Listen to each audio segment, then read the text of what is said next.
Guys, my name is Danny Minnick. That's Brady Terrell. He is my director of all training. I am actually one of the principal owners of Furniture Care Protection, which is a new product you guys are going to have for your consumers.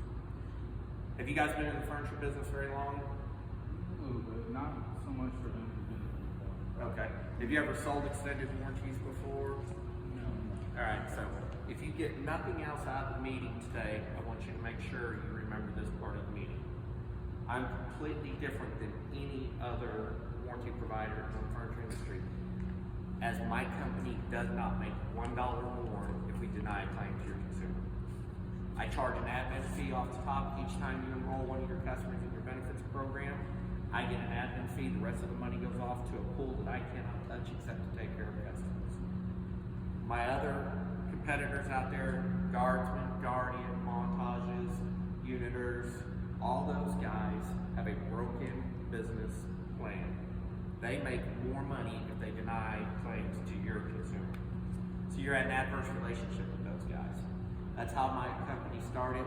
I was a store manager of a top 100 company. My store did roughly about $110 million a year. I had 350 employees. I had 144 salespeople working for me. And every day when I came in, I'd get a call from one of our consumers saying they were denied a claim. It was a legit claim. And that was because they made more money if they denied it, right? Bad business plan. If you get nothing else out of this meeting today, remember the one thing. I do not make $1 more if I deny a claim to your customer, okay? Next thing, as long as I am owner of Furniture Care Protection, your customer is never going to talk to an answer machine in our call center. You're never going to have to press 1 for this, 2 for that, 3 for that.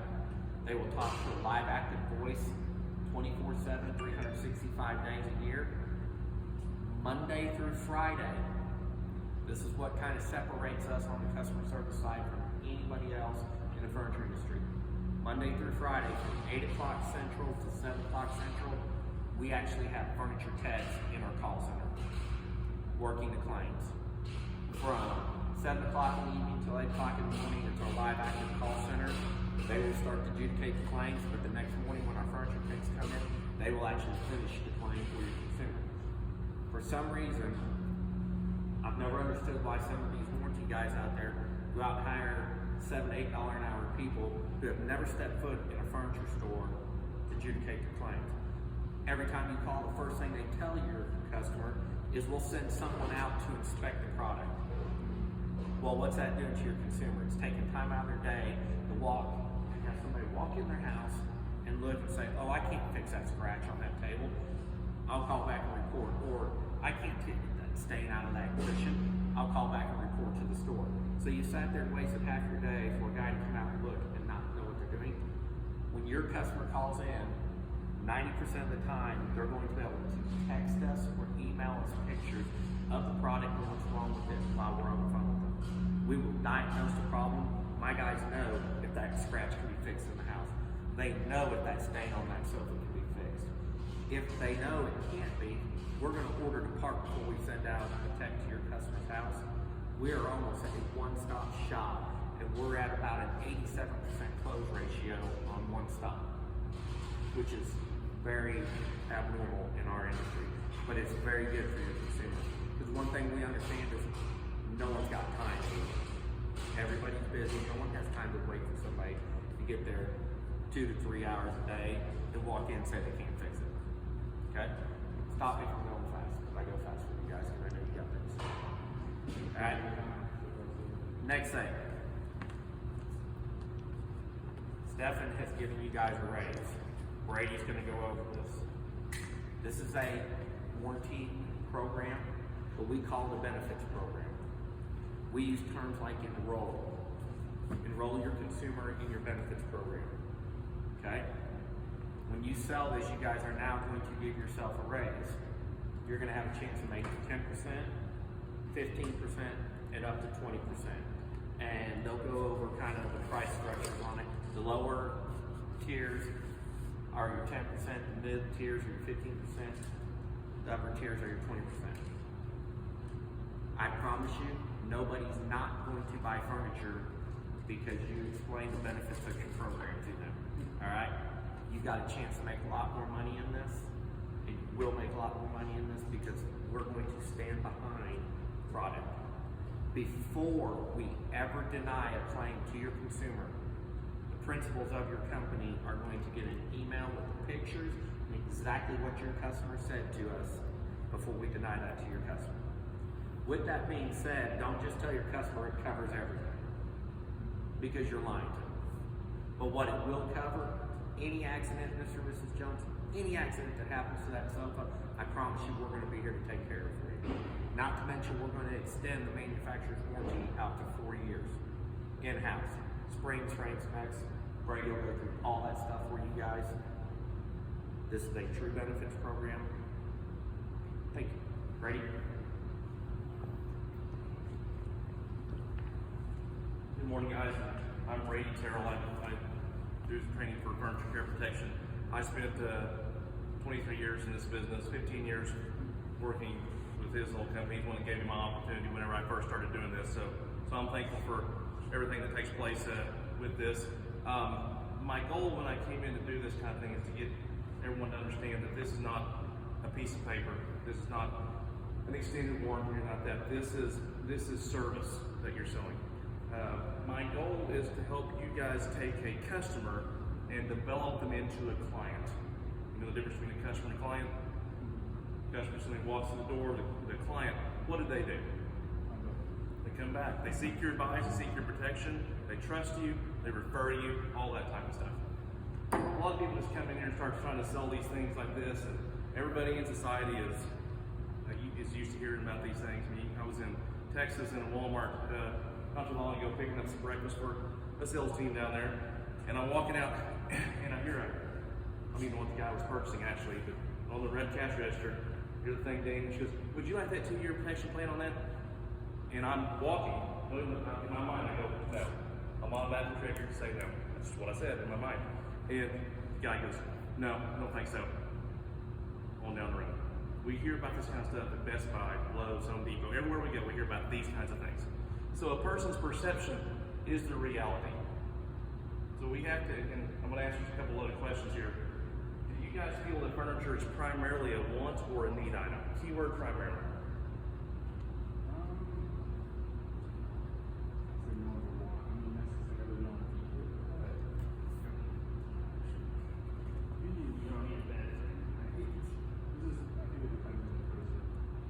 It's situational, but it's primarily a want.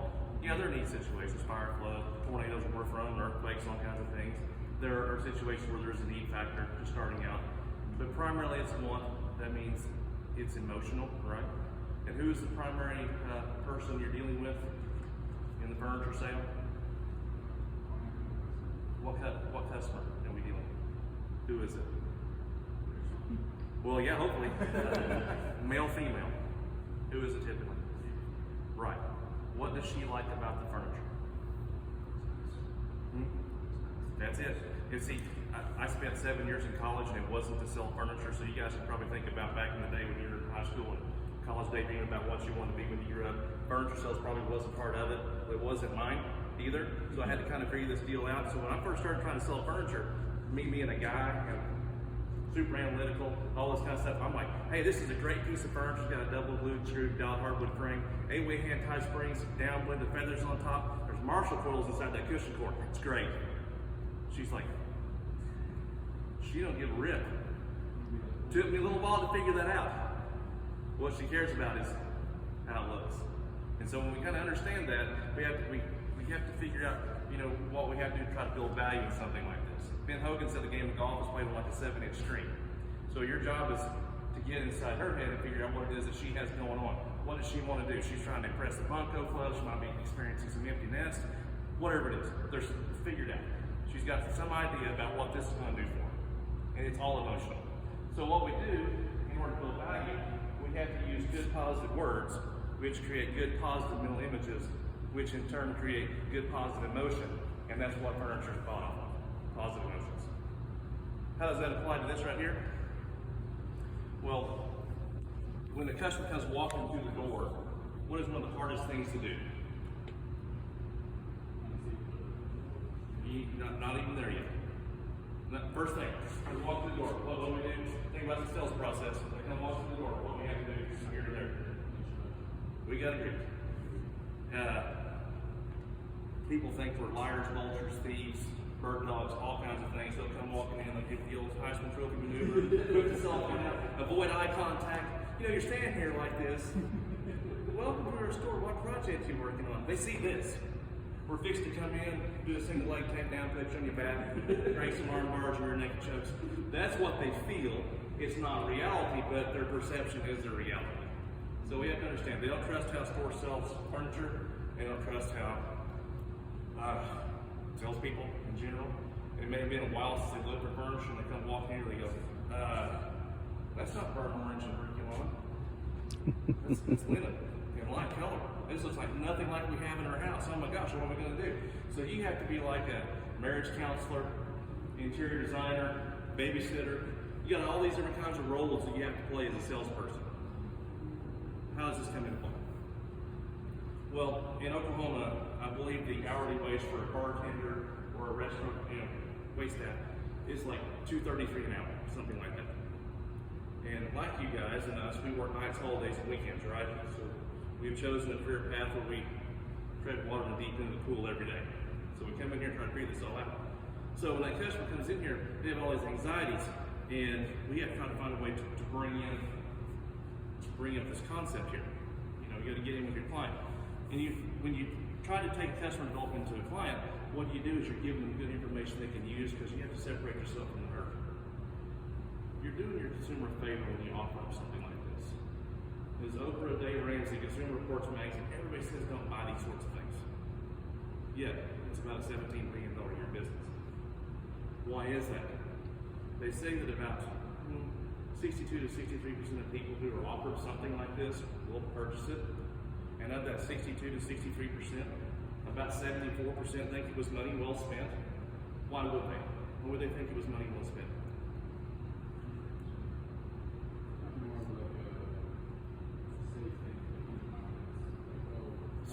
So this is emotional as well. Peace of mind. A lot of times, like I get told, people go, "Oh, because they used it." I'm like, absolutely not.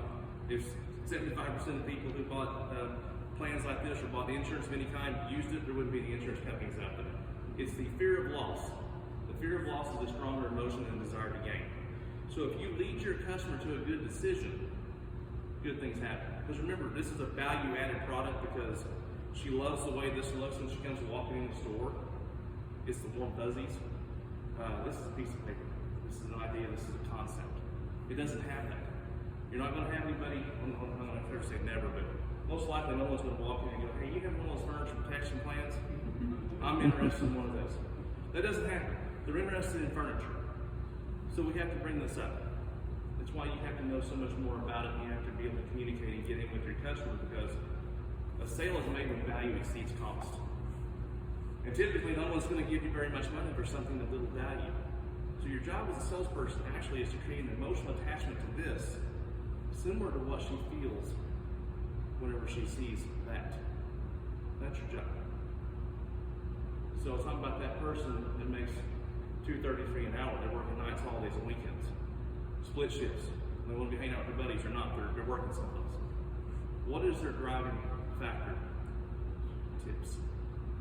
You guys are going to be paying you 10, 15, and 20% of what the plan costs to sell this. So metaphorically speaking, this is your retail tip. And I want you to know, we already know the statistics behind how much these claims are going to cost. We already know the statistics behind how many and who's going to buy it. So who is the biggest factor in this whole process?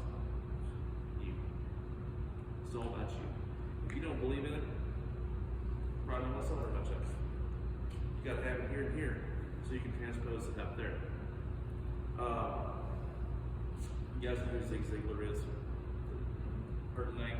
He's an old guy. He's gone now, but he was an old, I guess he's a motivational speaker and sales trainer type of guy. He always said something about knowledge is power.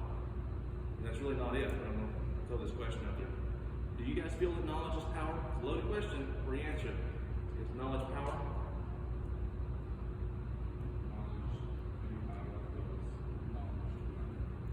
Yeah, that's true.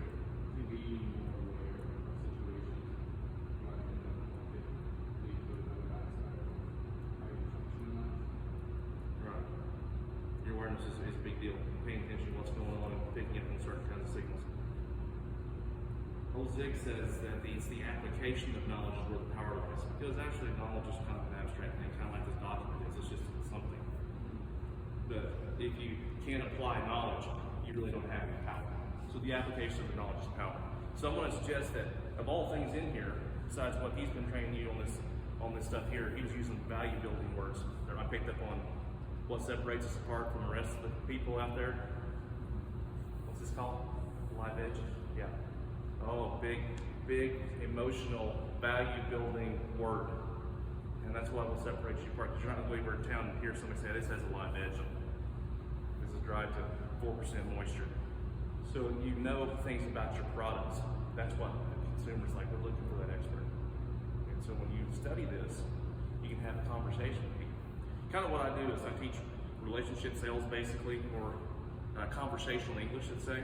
Because when that customer, let's say, comes in from the door, what's the hardest thing to establish is that initial greet, right? So if this is a relationship, which you're trying to form a relationship with your customer because you want to make them a client and ultimately make that sale, what's the hardest thing to establish and maintain in any said relationship, whether it's here or anyplace else? Yeah, what would that bond be described as? Huh? Yeah, absolutely.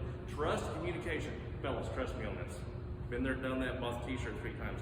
Trust, communication are very, very important in relationships. This is no different. So how does this play? Well, they don't come in to buy this. But if you look at it from the standpoint that you're doing your customer a favor versus just trying to sell them something, it helps create that bond. And if you kind of learn to speak this like it reads, I can tell you how it helps you develop trust as well. Spheres of ethical influence. There are these things I have to call spheres of ethical influence. What's the hardest thing with the salesperson and the customer? They don't trust us. Well, if you learn to speak this like it reads, and you pull this thing out and you show them that, and you've spoken it kind of in the same way, that means it must be true, because now you've spoken it, and now you've showed it in a couple different ways, so that must be true. So therefore, it builds a stronger bond with you. So you use this, and you talk about the features of the plan, but talk about more about the benefits, what it's going to do for them. That's what customers care about. Most customers don't really care how much you know, but how much you care. So when you're trying to build that bond with them, use this, tell them what it's going to do for them, how it's going to impact them, take their investment, keep it looking for longer for them, etc. It helps you build trust. That's what's good about this. Anytime you give them good information that they can actually use, it helps separate you from the rest of the group. Tell them, hey, don't wait till you have 15 things wrong with you, call them in. That's not going to work. We cover an oops, an accident. If you qualify livestock, you have children, pets, grandkids. If they come in and they smell like cigarettes, well, okay, we cover a cigarette burn. If they have cat hair on, okay, we cover a hairball. If they have 3 kids, okay, we cover sippy cups. If they come in carrying a Louis Vuitton bag and they entertain people, we cover wine spills. Which he dealt with one in the service in just the other day, a wine spill at a party. Yeah. No one buys one of these things complaining I'm having to use it. I don't put my seatbelt on because I'm a bad driver. It's like anything else. Hey, storm shelters in Oklahoma, they're not cheap. The chances of getting hit by a tornado are very, very small. But it's one of those things where I'd rather have it, not need it, than need it, not have it, because if I'm in a situation where I need one, my options are pretty limited, and I'm probably going to be glad I have it, because I'm only going to need it once. Same thing here. You don't buy this anticipating having to use it, but it's there in case you need it. Upholstery. Single, limited, incidental accidents. A rip, cut, tear, puncture, burn, stain. Stains being anything that you can eat or drink, any kind of pet or human bodily fluid, ballpoint pen, wax crayon, water-based marker, facial cosmetics, nail polish remover, newspaper ink transfer, blue jean color dye transfer, all of those types of things. Now how this equates to more of the client building thing is you set the level of expectation for the customer. Number one issue we have with people calling in is accumulation and neglect. I think we as salespeople are at fault for that on some level, because I understand that people are going to hear what they want to hear and say what they want to say, but if you will take them through the process, tell them here's what's covered, here's what's not, here's how you make the claim, here's what you can expect, that is showing that you're looking out for them, because we want them to have a good experience. The last thing you want to do is have a customer that's someone told them, yeah, it covers everything. So they think that they're going to be able to use it for 2 or 3 years, just wear it out basically, call it, get a new piece of furniture. It doesn't work that way. Nothing does. So we're an incidental plan, with the exception we also cover frames, springs, and mechanisms and power in your upholstery. I didn't have that at my old company. We had rip, cut, tear, puncture, burn, and stain. That's all we had. But you guys have that, plus so much more. Not much left out there when it comes to what's covered. We've got the frame, the springs, the mechanisms, and the power ports, and Bluetooth connections, all that kind of things, plus the accidental damage on the outside part. Because which part of the furniture does she like the most? Yeah, part that she sees. You know, that's the weakest manufacturer's warranty on the entire piece of furniture typically. It's usually always just 1 year. But don't worry about that, ma'am. This qualifies for or is eligible for our in-home service program or our benefits program. I highly recommend it for these reasons. Remember, features and benefits. Features tell, benefits sell. Give them that reason. Don't worry about that. I know it carries a 1-year guarantee. That's only against manufacturing defects. But what we do here, because you're our customer, we can enroll you in our program. That's going to give you that peace of mind for 4 full years against anything accidental, such as that rip, that cut, that tear, that puncture, that burn, that stain. The only thing I really ask of you is that you please call in as soon as you notice it. Don't wait till a lot of things happen, because we want you to really get it taken care of. Because what happens is they're going to evaluate this over the phone. They're going to ask you for a picture of it. They're going to evaluate it, and they're going to go, well, we need sense that we have to clean it. Or we're going to order a part and recover the area.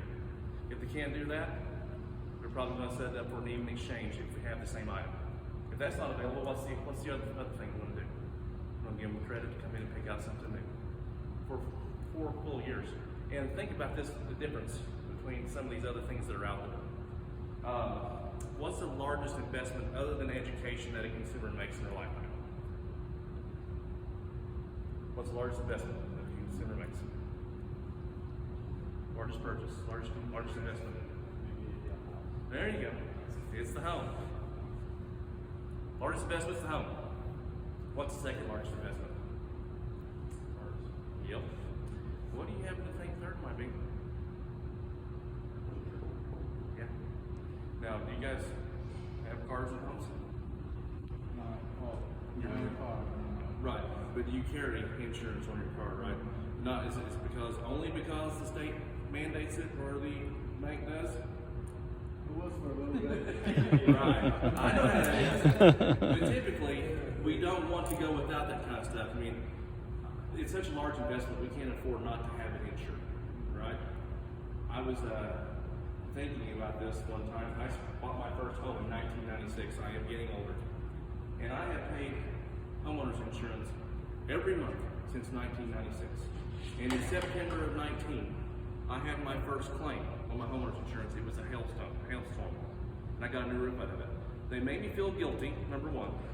I didn't want to cover everything, so I had to hire a guy to kind of walk them through the process and make sure everything was taken care of.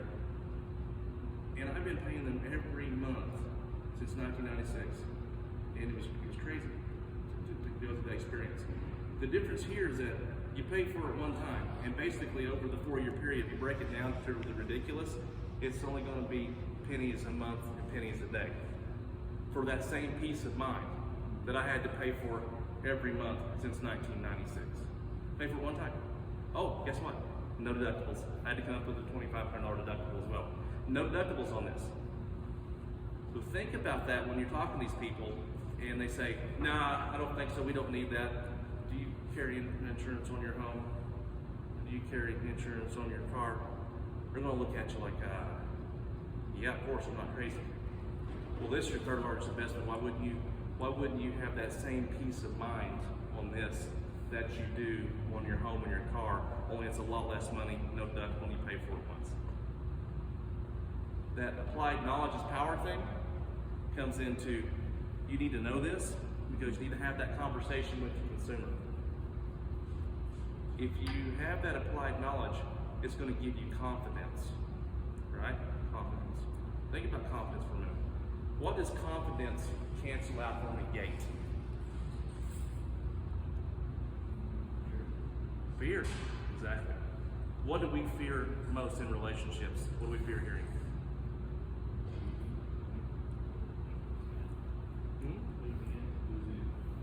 Losing, okay, well, when we get into here, think about this for a minute. We fear hearing no, right? We hate to hear the word no. Okay? It hurts your feelings.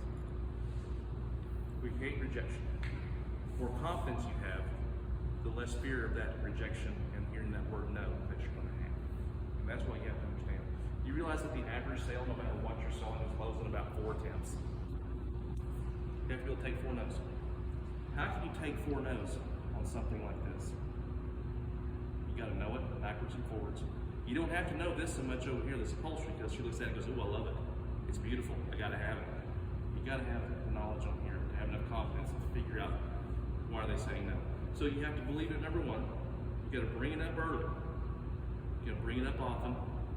And I know what happens when you assume most of the time that we're in sales. So we have to assume that if they run the gauntlet out there trying to get in the parking lot, and they're walking in here, they must be wanting some furniture. And you have the best product, you have the best price, you have the best styles, you're the best salesperson, you have the best coverage. They're going to buy it from you, right? This is all about you. So think about that. Now, what do we cover on upholstery? Huh? I know we forget 70% of what we hear within 7 minutes. I'll cover it again. We cover a rip, cut, tear, puncture, burn, stain. Anything you need or drink? Oh, I don't know. I've been doing this, I've never counted. I just talk. See, after you do this a while, this is about connecting a series of small dots. You know, it's like you got to crawl before you walk and walk before you run. You need to learn this, you need to bring it up early. Feel the customer out, because you're going to run into 3 types of people basically. You're going to run into some yes people. Those are 3 out of 10. They may have had good luck with insurance or one of these in the past. You didn't really have to even talk about it. Go, yeah, I'll take it. Well, right, pick it up and going down the road, get another one. But the larger demographic you're going to be dealing with on a regular basis is 4 out of 10. Those are analytical type people. A lot of times they're driver type personalities. It's a game. When the customer leaves the house in the morning, their goal is to get the best deal possible. Well, your goal when they come in is to get as much money out of it as you possibly can through the sale. So it's kind of a game. So the analytical person is one of those kind of guys that, I don't know about this, don't know about that, I kind of like this, kind of like that, I'm not sure. And they're analyzing. Why are they analytical? What is the customer's biggest fear? The consumer has a fear. What's their biggest fear? No. Making a bad decision. You ever had them come in and go, I'm going to look around a little bit, I'm not sure about that one, I like that one, but I want to go over here and check on this one over here. Why are they doing it? They want to make sure they get the right one. Their biggest anxiety is making a bad decision. That's the thing. So we got to lead them through that process. So you start early. Analytical people. There's another remaining 3 out of 10. Those are no people. N-O. Hard stops. Those people wouldn't have it if you gave it to them, but they're there. We know who they are. They're not going to buy it. Doesn't matter. They wouldn't take it if you gave it to them. It just doesn't matter. They're not going to buy it. But 7 out of 10 people will. You can do it right. That's about 2/3. I said about 62 to 63% of people who are offered will buy them. Think about how much more you can increase that if you actually build value in it versus just offering it like they do at Walmart and Best Buy. Home Depot. They're not explaining anything. They're just asking a question. So the analytical person, the problem we have with salespeople is they lack the knowledge and lack the confidence to figure out which category they fall in. Because the analytical person sounds identical to the no person at first. But eventually through the conversation, when you believe in it, you start early, you can have the conversation with your customer, then eventually comes out that that analytical person is actually a K-N-O-W person, need to know more information. Because that person that's analytical is the one that throws up things called objections or concerns. So let's address objections and concerns. That's what their biggest deal is. Making a bad decision, that's their fear. Analytical people have that anxiety. They're K-N-O-W versus N-O. The problem with salespeople is that they hear the word no at first, you're like, oh, no. I just heard the word no. Well, please buy this. Are you going to buy the sofa? Please buy the sofa. They start apologizing. I have seen it happen where I was at before. We had a lady there. She used to drive me crazy. great salesperson, designer, of all things. A designer should be the leader in the process. You lead the consumer to a good decision. They're taking your advice on everything. Scale, color, placement, wall treatment, windows, pillows, fringe. Why not the in-home service? She didn't believe it. She didn't have any confidence. They said, "She offered the program on this." Yeah, I offered to him. He said no, and I didn't want to force him. I didn't want to not buy the furniture. I'm like, why would a customer not buy the furniture whenever you're trying to do him a favor? It makes no sense. Whose fault is it every time? Who's our biggest enemy in this whole deal? Ourselves. The guy we face, strongest warrior, biggest enemy he has, the one he faces in the mirror every morning when he gets up. That's just how it is. So it's all about you. 2/3 of people are going to buy it. The thing about the no is, my kids, for instance, they're closers. As children, we're taught that no means no. No, you can't have this, can't have that. But when they're babies, if they have a gas bubble, or they're hungry, they have a wet diaper, we can be on the front row of the Baptist church. It don't matter. That baby's going to cry. It wants to be held. That's just how we are. We have to learn to respond to the word no. So it's really not your fault. It's your parents. Just kidding. They taught you how to, no means no, so it's time to back off. But in sales, we have to charge forward, because my kids actually know that no means try harder for them. Because eventually, I'm sick of hearing it, and I give in. I cave in like a cheap Walmart lawn chair. Just can't take it anymore. So I give in. So don't be afraid to hear the word no.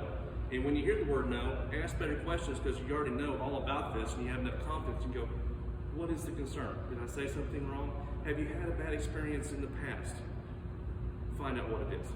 You cannot overcome an objection or a concern if you don't actually know what the objection or the concern is. One of your biggest concerns you typically get is consumers want to compare it to like an extended warranty, which we're not really that per se. We're primarily an accident type plan. So when that customer goes, you start talking about it, and the customer goes, "Nah, I don't think so. We don't normally buy those sorts of things." Well, the average salesperson is going to start apologizing. "Oh, okay, I'm sorry. Let me write the ticket up for you for the furniture." And you miss your tip. It's like having a $20 bill or a $10 bill laying on the table, and you walk by and you look at it a couple of times, because the customer said no. And eventually you just walk over and just knock it off the floor and forget about it. Because you heard the word no, and it's in spirit down your spine. Don't let that happen. Questions about that coverage? What was the... Here's your objection. Rip cut tear. Yeah. Rip cut tear, puncture, burn, stain. Now that objection, the objection we're talking about here, we don't normally buy those sorts of things. You have to look at them and go, you don't normally buy what? Question mark. Extended warranties like in cars and washers and dryers and electronics and things like that. Because most of the time the customers go, yeah, we don't normally buy those sorts of things. Oh, that's when you go, oh, okay. Okay stands for objection killing. I don't normally buy that stuff either, which is a lie, because I do, because I use warranties. I sell them. But you can go, I don't really buy those sorts of things either, because what those are, they're extending manufacturer's warranties on things that are designed to last a long time anyway, but that's really not what we're doing here, if you don't mind me saying. So now I've kind of asked for permission to bring it up again, because if I can't keep talking about it, building value and features and benefits, I'm not going to close it. Those are typically analytical. We don't really extend the manufacturer's warranty per se on everything, but primarily what we do is we protect the outside part that you see, the part that she loves the most, against the accident. So we're really protecting the furniture from you yourself. And yes, we do, in turn, take care of that springs, frame, mechanisms, and power also. So it's kind of a hybrid, it does a little bit of both. But if you don't ask the question, and you don't try to reapproach, you're not going to close it.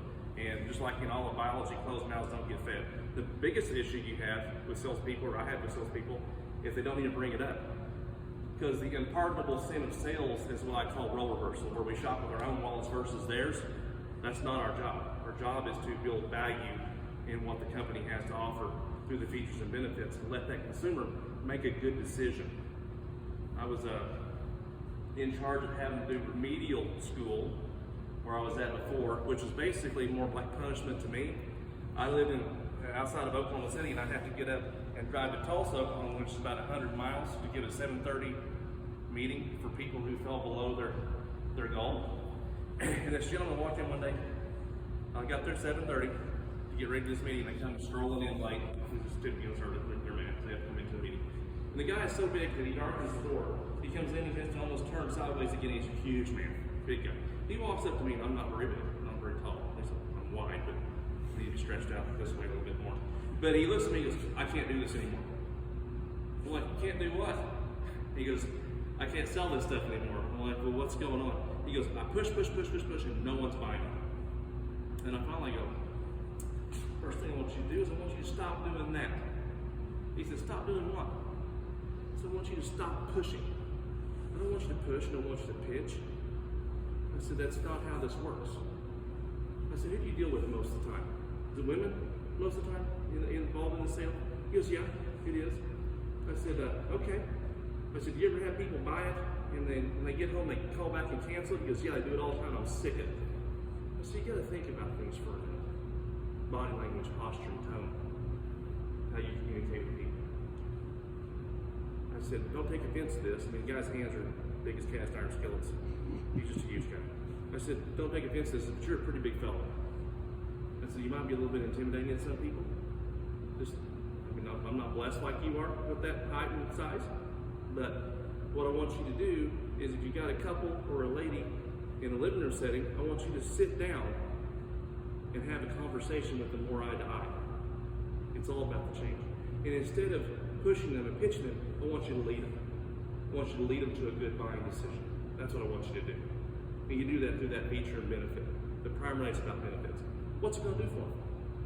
They buy this stuff from you out of fear, and if they keep it, they don't even know how to utilize the product because they bought it. They don't even have any idea what they bought.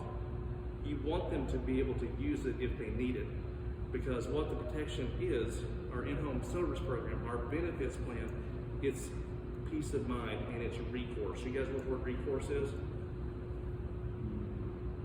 Recourse is like, oh, in the event that something happens, what are my options going to be? How do I address this? What's my recourse in the event that this thing happens? What's B going to be? Okay, what are my options? People who wear seatbelts, who buy life insurance, who buy storm shelters, and all that kind of stuff, who buy protection products, are more proactive type of people. Now, what is most of society? Is society proactive or are they reactive? Most people are reactive. What happens when people react? Bad things happen. So that's the overall emotion, is it's peace of mind. In the event this happens, hey, I'm not worried about it. All I gotta do is make a phone call and it's taken care of. Saves them time, saves them money, saves them all the emotional stress. So put yourself with the consumer and do what's best for them. Don't shop with your own wallet. That's the worst thing you can do. I can't afford it. Oh, that's on wood. What's going to happen to it? This, that. That's where we start making our big mistakes. Offer it every time in a way the consumer can understand. Have enough confidence that when they give you an objection, let's look at it as a concern. I think some of the rudest customers are the best ones out there because they feel like they've got the most to lose. And you nod your head, am I right on that? So why do you think that they're that way? Because they have a fear of making a bad decision. They fear that you're going to fleece them in some sort of way. So you have to build trust, and you have to have good communication, and this helps you do that. Okay?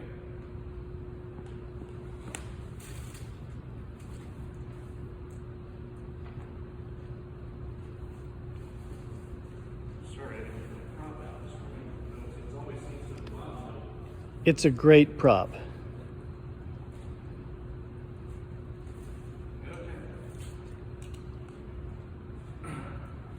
Now, on the upholstery, this is all top grain leather. You cover the rip, the cut, the tear, the puncture, the burn, the stain. Yes. But on leather, top grain leather, full grain leather, or leather, you cover cracking and peeling in both seating and non-seating areas on actual leather. Cracking and peeling. Not fading or color loss, but cracking and peeling. Okay? Typically, cracking and peeling is something that occurs over time, and body chemistry actually has a lot to do with it. You know, we are what we eat and drink. Sometimes we have a lot of medication in our system that changes our body chemistry, and sometimes it will dry this stuff out and it will oxidize it. That's not incidental. It's something that occurs over time. As long as it's in pretty good shape and it starts happening, they don't wait till it's destroyed to call it. We're going to take care of that for them. Now on your vinyls. That's fantastic. Yeah, On your vinyls that you have some leather match stuff. We cover cracking and peeling only on leather in the seating areas. On the vinyls, we cover on the backs and sides. Okay? But no vinyls in the seatings. Most companies actually that are like this don't even cover any of that anymore. We still cover some. There are some out there that bonded leathers and vinyls, rip cut, tear, puncture, those things, all you've got. If that. But at least you've got some benefit there. Does that make any sense? Any questions? Now, as you guys are not experienced in selling this type of product, I need to kind of explain to you that if I come back here in a year or two and you're still here and you're working, I can come here and I can ask you, I'll ask you, say, what category do you have the biggest trouble selling it on? And you're probably going to go, it's master bedroom suites. Sometimes not even primarily it's master bedroom suites. That's what you'll tell me. And I can kind of explain to you how it works and why it is that we feel that way. Is it harder to sell on wood? No. Why it's hard to sell on wood is because we make it hard to sell on wood. Because here's the deal. How often does the average consumer replace upholstery?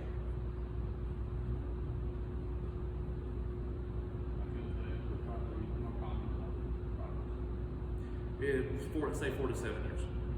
Okay, that's how often they replace their living furniture. Sofas, love seats, chairs, office. How often do you think that same average consumer replaces their master bedroom suite?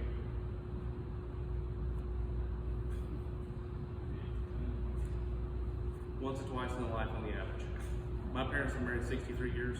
They had an antique whenever they got married, so they have not given any furniture stores any of their money in a long time in cases. So, but the average consumer, it's once or twice in their lifetime. So just based upon that alone, that consumer psychologically is a different creature when they come in. You might have sold them the sofa 2 weeks ago. They come in to buy a bedroom.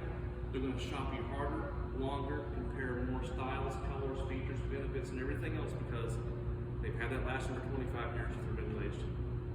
And statistically, it's probably going to be the last one they're ever going to buy. So what's their fear? Making a bad decision. So they want to make sure it's just the right one. And so we have to kind of understand that psychologically what's going on with it. And being that we're salespeople, we are creatures of habit. We are very, very much creatures of habit. So what happens is we get a real good presentation going on the upholstery because guess what? We sell more of it. So since we sell more of it, we have more opportunities to build a good presentation on the benefits program. And so we develop this pitch, this presentation, and we do a good job with it. And so what we try to do is we try to paint everything with a broad brush. So we take the same presentation in the living room and we take it back there to the bedroom. And guess what? You know what a living room group and a bedroom group have in common? Nothing. Other than the fact they're both furniture. They're not purchased the same. They don't have the same intended use. So let's talk about intended uses for a second. Let's talk about a recliner or a chair, for instance. It's in the living room. What's its intended use? We sit, and it's not rocket science. I mean, you don't have to feel stupid saying something. Trust me, if it was rocket science, I would not be up here doing this. I'm not a smart man. It is, we use this stuff here differently. Yeah, it's a chair, personal space. It's usually guy space, honestly. Not in the real world. That's his chair. It's in the living room. He's watching college football on Saturday, NASCAR and pro football on Sunday. The grandkids come over after church and they hang out. And so they eat and drink in that chair. They live there. So what do we cover? Rib cut, tear, market stain, anything you eat or drink. Spew out of your pet's body. That type of thing. That's what we cover for 4 full years. So common area stuff, accidents, real easy. Let's talk about what we cover on wood. You have 3 basic categories of coverages on wood, which means you really cover more on wood than you do anything. So theoretically, that should be the easiest category to close. We cover more stuff on wood than we do on upholstery. All right? But yeah, for some reason, it's the hardest category perceived by the salesperson. We cover accidents. You know, like we do on upholstery, we cover accidents, single, limited, and incidental in nature. A dent, a ding, a gouge, a scratch, a watermark, and a heat mark. There's your accidents. That scratch needs to penetrate the lack of surface. Little surface scratches are very normal. We don't deal with those. But if it penetrates that surface, qualifying scratch. So there's accident coverage. Here's where it's different. Structural coverages. Cracking, warping, splitting, checking, lifting, and peeling of the finish. Failure of assembled joints. dovetails, drawer glides, dust covers, drawer fronts, all those types of things. That's what's covered.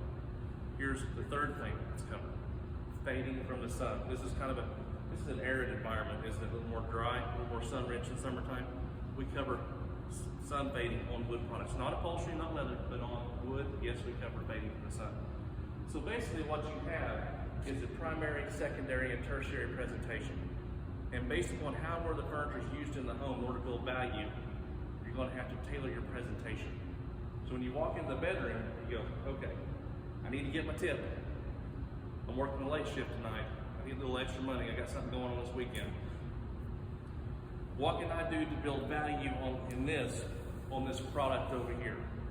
Well, if you try to use the same approach over here as you do in the bedroom, you're not going to do as well. So think about it. We determined that upholstery in the living room accidents because it's common area. What are the two best intended uses of the bedroom? There's two basically. What's it used for? Two primary functions. There's one. What's the other? He's videoing, so go ahead and throw anything out there you want. That's the joke. Okay, see, you're already lost because you're off track. That can be done again. Your primary function. What's chest of drawers used for? What's a dresser used for? Didn't think about that, did you? Sleeping, stuff you on sleeping. Yeah, sleeping and storage. That's the two primary functions of the bedroom. I don't know what you're thinking, but anyway, that's what it is. So you know. Is that private area or is that public space? Okay. Now you see they don't have anything in common, right? So how can you expect to have one to have value on one and the same on the other? They're not the same. They're not purchased the same. Don't have the same intended use. So being that that's a private area where the couple sleeps and stores are closed, do you think you would want to talk primarily about accidents first or structural things first? Yes. Because you've got to tailor presentations. What I've seen through my experience is that one, if the salesperson even brings it up at all, because what happens, he brings it up on bedrooms and he gets shot down because he doesn't sell as much of it as he does upholstery because he's using the same presentation. Guy goes, nah, I don't think so. We just sleep here in a store or clothes. But I'll take one of those nightstands because you talked about water rates. But why not? What about the bed? What about the chest of drawers? What about the dresser? What about all the other stuff that's in there? Talk about structure. What is the industry standard warranty on wood products?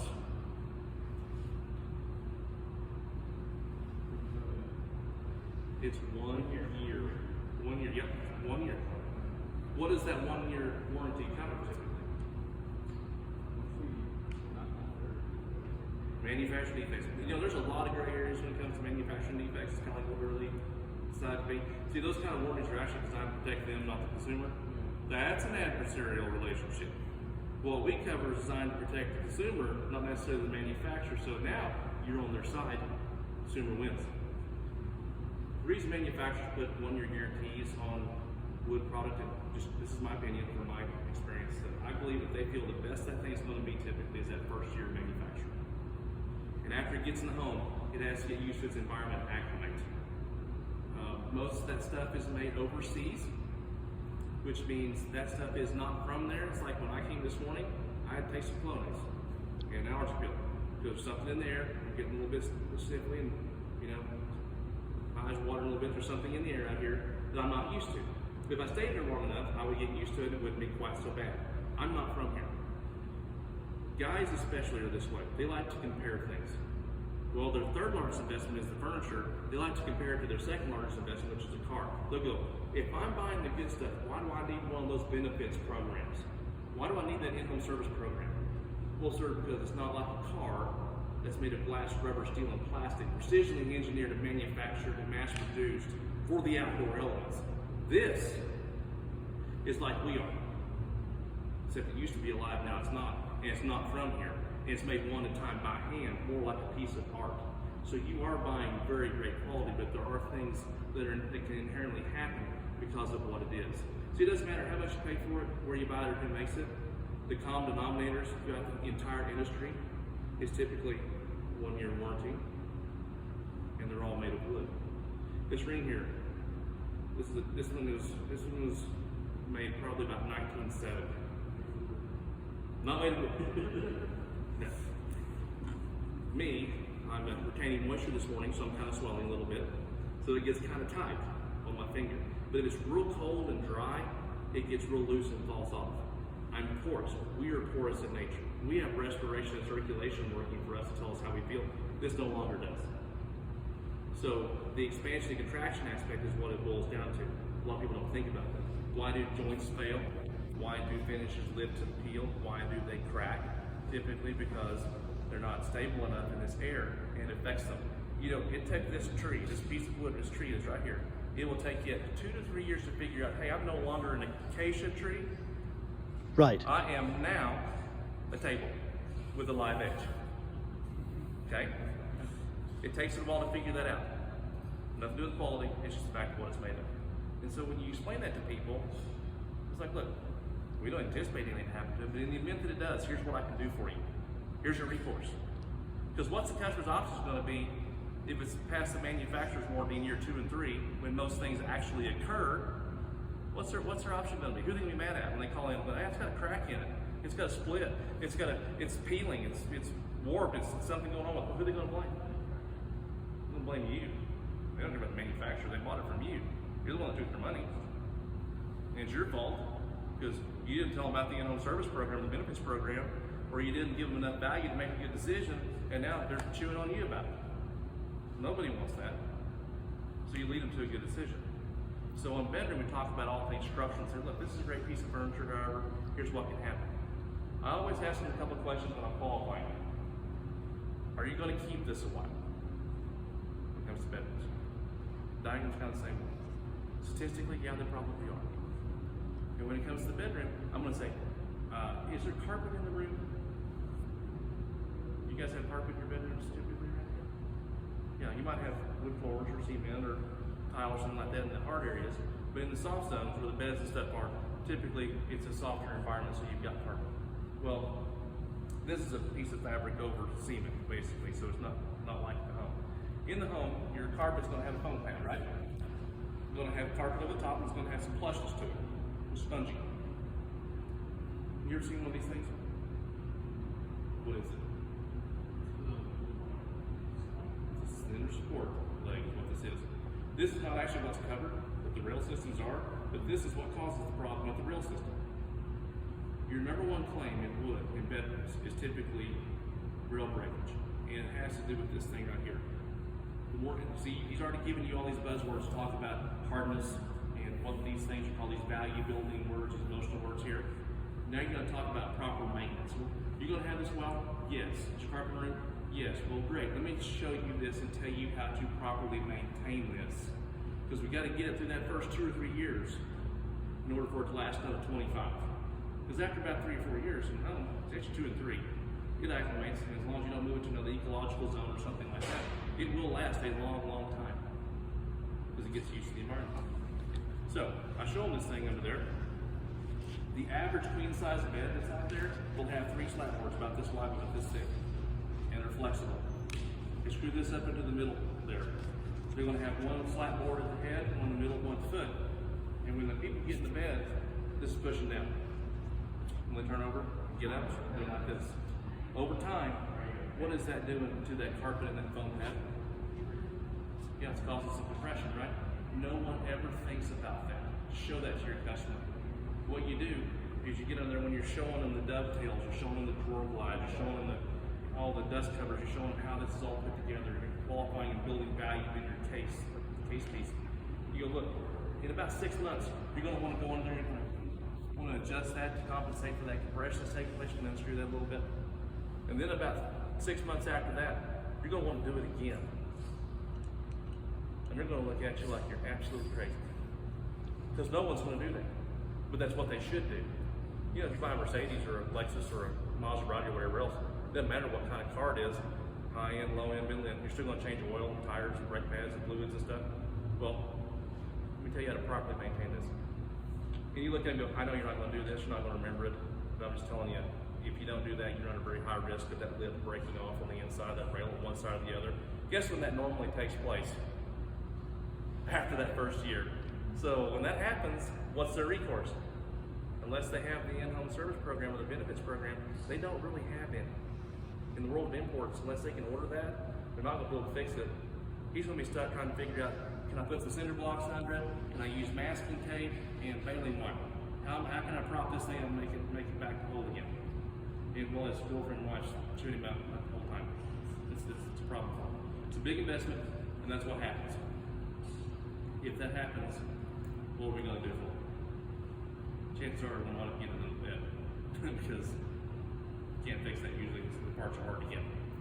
So that is when you're looking out for them. So when you talk about first, when it comes to bedroom, all things structural, you show them those things. Put your hands on them. What's that doing? When you show them how to take care of it, what's it doing for you? Building value in you. Yeah, this is what this is all about, building value in you. We're not one to buy some furniture because they pulled in the parking lot, came to the door. But who are they going to buy? You. So that's, you got to build value in yourself. This helps you do that. Connect the small dots. Okay? So we talk all things structural. Then go, oh, and by the way, if you haven't hit it with a vacuum cleaner, knock a chunk out of the leg, you got it. Toss your keys on the dresser, scratches the surface. Yes. Let's go to your perfume bottle, fingernail polish remover, scent oil, eats the finish of it off the dresser, the nightstand, or whatever. We take care of that for you as well. And if you happen to fall asleep with the hot glass of your nightstand, and it heat marks it, or it water rings it, that is also ours. So there's your primary, structural, secondary, accidents, tertiary is the thing inside. If you have a bed on the wall, you got a couple of windows, what's naturally beside the bed? Nightstands. A year from now, you move the lamp over, there's a dark circle there, guess what? We cover that. Structural, accidents, and fading in the bedroom. When you come out here to dining room tables and chairs, cocktail tables and end tables, I reverse the presentation. I talk about accidents first, structural second, fading always third. Because when dining rooms, it's hot things, wet things, and sharp things, right? Hot pans, wet glasses, sharp knives. And the hot things and the wet things will also cause structural issues that we cover. Okay? Chair legs, that type of thing. If you've got upholstered side chairs, guess what? Rip cut, tear, puncture, burn, and stain, plus the wood coverage, best of both worlds. Basically, the only thing we don't cover over there, abuse, neglect, accumulation, that type of deal. So you have a lot to talk about. And I threw a lot at you, and I went under. But I've given you my card. Don't call me because I get calls from the Social Security Administration that's based in India, and I get calls from people about my card warranty that's been that I haven't had 5 or 6, 7 years. So text me first if you're out of state, and I promise you I'll get back with you, and I'll help you lead your customer to